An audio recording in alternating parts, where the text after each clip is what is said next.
Olá, tudo bem? Boa noite. Vem compartilhar a esperança comigo novamente? Você, quem sabe, está andando aí à noite por uma rua escura e desconhecida quando, de repente, ouve os gritos abafados de uma mulher. Eles estão vindo de um beco ainda mais escuro. Nervoso, você se aproxima, olha na direção dos sons. Duas figuras parecem estar lutando nas sombras. O que você deve fazer? Chamar a atenção do agressor? Talvez você se coloque em perigo. Não, ligar para a polícia. Mas talvez seja apenas uma briga de namorados, você não quer se envolver. Você não tem certeza. Então, para que se envolver?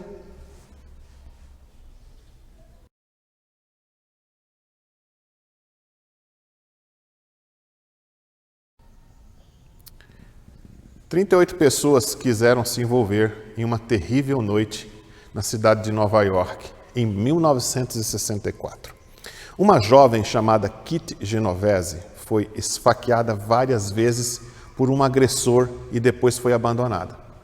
Essa mulher saiu arrastando-se pela calçada, passou por vários prédios, ela gritou por socorro. Algumas luzes se acenderam, algumas cortinas se entreabriram, mas ninguém saiu de casa para ajudar essa mulher. Logo, o agressor voltou e começou a esfaquear a Kitty de novo. A moça gritava em agonia, enquanto 38 pessoas, mais ou menos, ouviam e se recusavam a intervir. Finalmente, Kitty Genovese sangrou até a morte numa calçada da rua, ali em Nova York, sozinha. Seus gritos não provocaram nenhuma resposta. As notícias desse ocorrido chocaram toda a nação americana. Não sabíamos como tínhamos nos tornado tão isolados, diziam umas pessoas umas para as outras. Desde então, numerosos estudos tentaram determinar por que tantas pessoas permanecem passivas na cena de um crime, enquanto outras fazem alguma coisa para ajudar. Algumas pessoas intervêm. Pessoas como John Ayer, eu vi essa história num jornal, é de setembro de 83, se eu não me engano. John era um mecânico de 34 anos, ele estava passando de carro por um bairro violento em Salt Lake County, na Flórida, quando de repente ele viu ali um grupo de 20 homens cercando um veículo parado que tinha acabado de colidir com outro. O John ele diminuiu a velocidade e notou que os homens estavam se esgueirando pela janela daquele carro para assaltar uma moça assustada que tinha 19 anos. Um já havia arrancado a pulseira dela. Os homens insistiram para que John fosse embora, gritando para ele: vai embora, ela está bem. Mas ele não queria, ele queria ver por si mesmo se ela estava bem. Parou, desceu do seu furgão, andou no meio deles até o carro parado. Com a voz firme, ele forçou a porta amassada e disse à mulher: moça, venha para fora. Aquela moça era chamada de Angela. Ela, meio lentamente, meio atordoada, desceu e John passou o braço pelo ombro dela e começou a escoltá-la até o seu furgão, mas os homens foram atrás. Eles atingiram Angela na cabeça, roubaram sua bolsa e ela curvou-se assim meio apavorada. Alguém acertou o John também, violentamente no queixo, e ele também caiu, mas levantou-se vigorosamente, imediatamente. E nesse momento, quando os dois estavam sendo atacados, um motorista que passava tocou a buzina, fazendo com que os agressores recuassem o máximo possível por um instante, dando a chance de John e Angela correrem para dentro do furgão e fugirem dali. Mais tarde, quando John estava se recuperando de seus ferimentos no hospital, Angela Vivier, profundamente grata, trouxe flores para ele. Até o presidente Reagan, na época, enviou-lhe um telegrama de louvor, e a Comissão dos Cidadãos contra o Crime da Grande Miami concedeu a John um prêmio. Muitas pessoas que ele não conhecia ofereceram-se para ajudá-lo de alguma forma. Um admirador, por exemplo, disse: todos nós gostaríamos de fazer o que ele fez, mas quantos de nós teríamos feito? Essa pergunta me faz pensar. Quantos de nós nos envolveríamos? Quantos de nós venceríamos nosso medo e isolamento? O isolamento é um problema enorme no nosso mundo. Cada vez menos pessoas parecem capazes de estender a mão para outras pessoas. Além de nossas janelas com grades e portas trancadas, a maioria de nós mal conhece os nossos vizinhos. Não é verdade? O círculo de nossa vida se tornou menor. Você já notou? Nossa capacidade de agir, além de nossos estritos interesses, enfraqueceu muito. Eu gostaria de lhe falar sobre um homem que rompeu esse tipo de isolamento mais dramaticamente que qualquer outra pessoa. Ele estendeu a mão quando todas as outras estavam se fechando. Eu gostaria de levá-los à cena de um dos crimes mais abomináveis da história e a vítima desse crime. Aquele homem estendeu a mão aos seus vizinhos, aqueles que eram necessitados, o fez mesmo quando estava sendo brutalmente assassinado. A provação desse homem começou num jardim, um jardim chamado Getsemane. Jesus Cristo havia levado 3 dos seus discípulos mais próximos lá uma noite para um momento de oração. E ele precisava de forças para enfrentar o que estava para lhe acontecer dali a poucas horas. Queridos, é inimaginável o que aconteceu em seguida. Diferente da maioria das vítimas, veja, Jesus sabia exatamente que tipo de crime seria cometido contra ele. Ele viu claramente o desenho da crucifixão, viu a morte lenta e agonizante na cruz, os membros pregados, o corpo estirado até quase quebrar, o peito contorcido em busca de ar. Jesus sabia que enfrentaria a tortura, mas muito mais horrível que essa dor física era a possibilidade de seu Pai, o Pai do céu, virar-lhe as costas, de esquecê-lo, expressando sua ira contra o pecado que Jesus optou por redimir. Isso, mais do que qualquer outra coisa, enchia Cristo de aflição. Então ele cambaleou, já sentindo o terrível fardo do pecado pesando sobre si.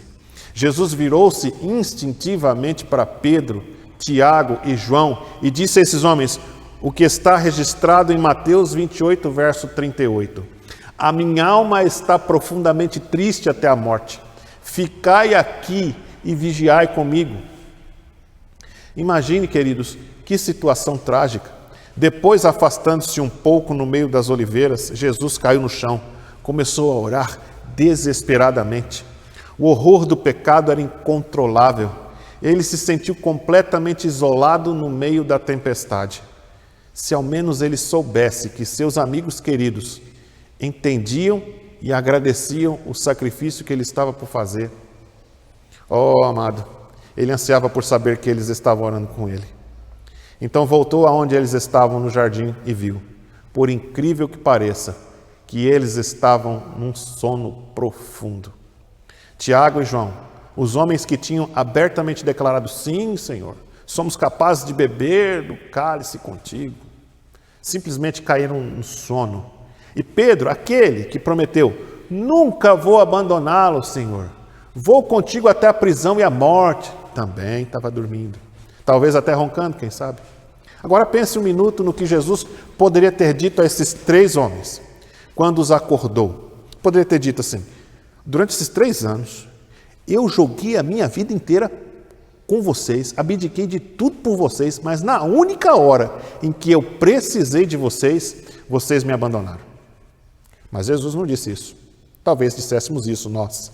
Ao contrário, a fraqueza dos discípulos provocou uma preocupação muito grande em Jesus e uma simpatia que não podemos explicar.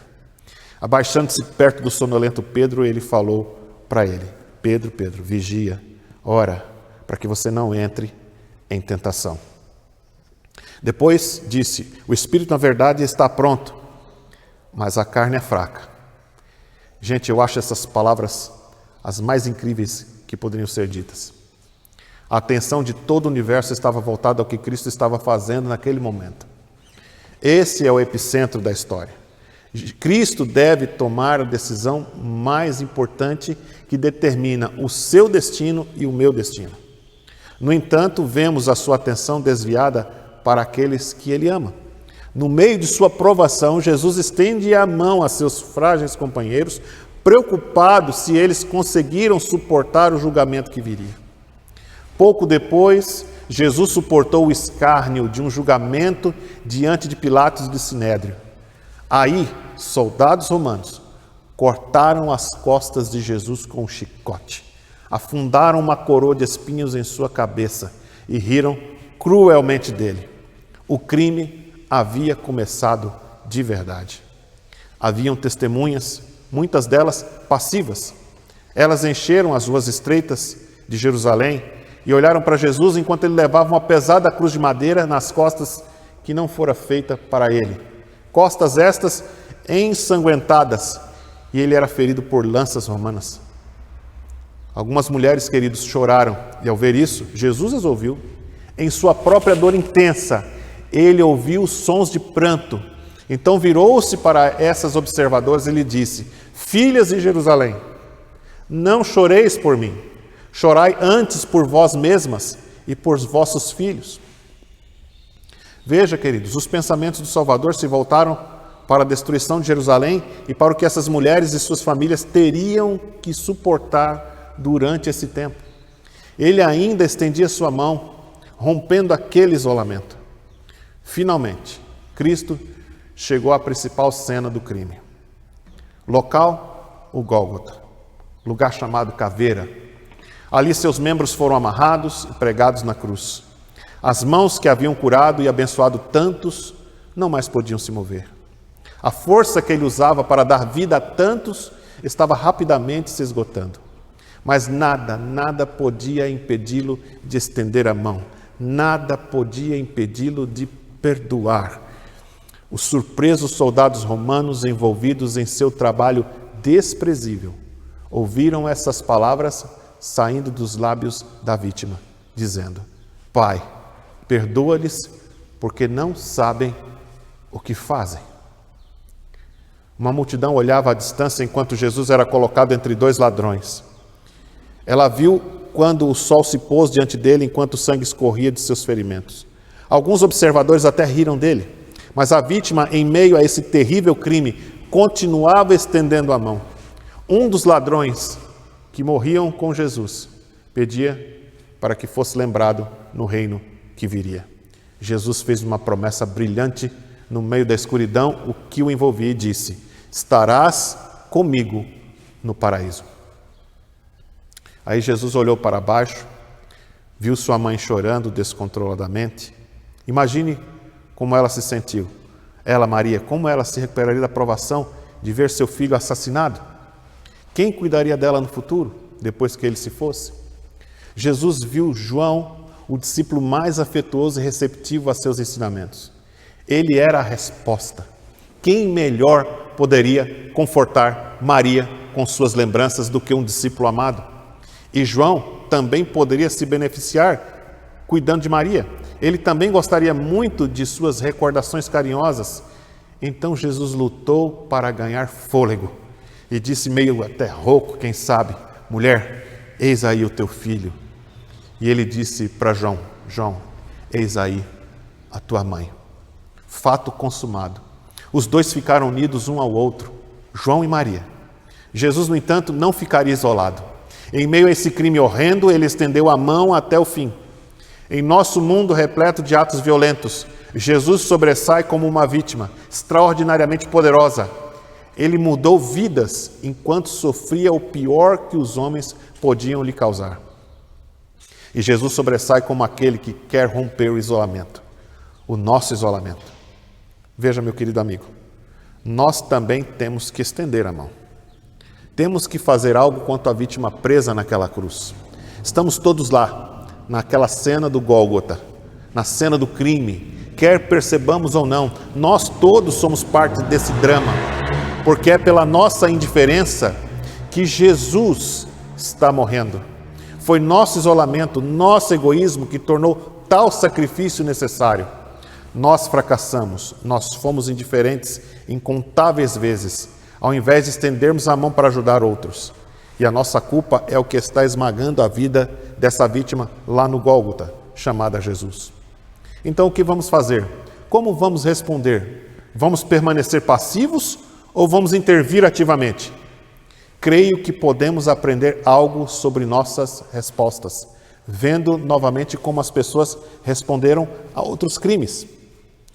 Vocês sabiam que psicólogos e pesquisadores, tentando compreender a diferença entre um bom samaritano, como John Oyer, e vizinhos indiferentes de Kitty Genovese, descobriram algumas respostas interessantes? Deixa eu te contar. Depois de 20 anos de estudos, eles finalmente salientaram as causas chaves para o que chamam de o efeito passivo. Ou seja, a tendência das pessoas no local de um crime permanecerem passivas e não intervirem. Primeiro, é bem menos provável que uma pessoa ajude se há outros observadores presentes. As testemunhas tendem a difundir a responsabilidade. Elas pensam, bem, só uma pessoa precisa chamar a polícia, então outra vai fazer isso, não precisa ser eu. As pessoas também tendem a olhar para os demais para determinar o que está acontecendo. Elas julgam a gravidade da situação pelo comportamento das outras pessoas que estão observando. Se ninguém está ajudando, as pessoas pensam que talvez essa pessoa realmente não precise ou não queira ajuda. Temos um problema aqui, um problema semelhante em relação ao que a vítima fez na cruz. Há tantos outros observadores por perto, tantas pessoas olham para a cruz e simplesmente vão embora, tantas permanecem impassíveis. Dá para imaginar isso? É fácil para nós cairmos na mesma indiferença quando as outras pessoas não se envolvem. Veja, preste bem atenção. A cruz é um crime terrível de arrebatar o coração. O inocente Jesus cruelmente maltratado pelos culpados. E é o nosso próprio pecado, o nosso próprio egoísmo que expôs a Cristo a tal punição. No entanto, quando olhamos o crime e a multidão reunida em volta da cruz, quando vemos as pessoas olhando para ela à distância, é possível esquecer tudo a respeito. Talvez não seja nada tão grave afinal. Reconhecemos vagamente que aconteceu alguma coisa no Gólgota, mas será que temos realmente que intervir? Será que temos que nos envolver? Será que temos que arriscar a nossa vida? Se as outras pessoas não estão se arriscando, por que eu devo arriscar? Os pesquisadores, queridos, estão estudando esse efeito passivo e levantaram um outro fator que determina de forma bastante clara o quão ativamente as pessoas vão intervir quando um crime é cometido. Esse fator é se as testemunhas se identificam ou não de perto com a vítima. Por exemplo, 3 homens roubaram um motorista de táxi na cidade de Nova York. O ocorrido logo se espalhou pelo rádio para outros taxistas naquela área. Consequentemente, acredite ou não, 29 motoristas de táxi acabaram caçando suspeitos por 2 bairros da cidade e finalmente pegaram os homens e os entregaram à polícia. Os motoristas de táxi sentiam que a vítima era tipo um de nós, sabe? E que eles tinham um certo permanecer juntos, eram da mesma equipe. Amigo, pensa comigo. Como olhamos para a vítima Cristo, preso na cruz? Ele é realmente um de nós? Ou ele é apenas uma figura que saiu da história? Algum símbolo religioso distante? Mas o fato é que ele é uma vítima que se identificou totalmente com você e comigo, os passivos, e finalmente assumiu toda a extensão de nosso pecado. Ele se tornou um de nós e o fez enquanto seus amigos e companheiros ficavam ociosos na cena do crime. Nós já estávamos envolvidos, amigo, todos estávamos lá, na cena do crime. O sangue de Cristo respingou em nossas mãos. Nossos pecados, queridos, estavam esmagando a vida de Jesus. E esse Cristo abençoado estende a mão para nós, observadores passivos. Ele nos suplica, como suplicou a Pedro, como suplicou a Tiago, como suplicou a João, para vigiarem e orarem, porque não podemos ficar sozinhos. Nossa carne é fraca, precisamos da força de outrem. Sim, Cristo continua estendendo a mão para nós, suplicando perdão. O perdão que provém do Pai, enquanto as lanças o perfuram. Nós não sabemos o que fazemos, diz ele, tentando justificar o fato de termos ficado indiferentes por tanto tempo.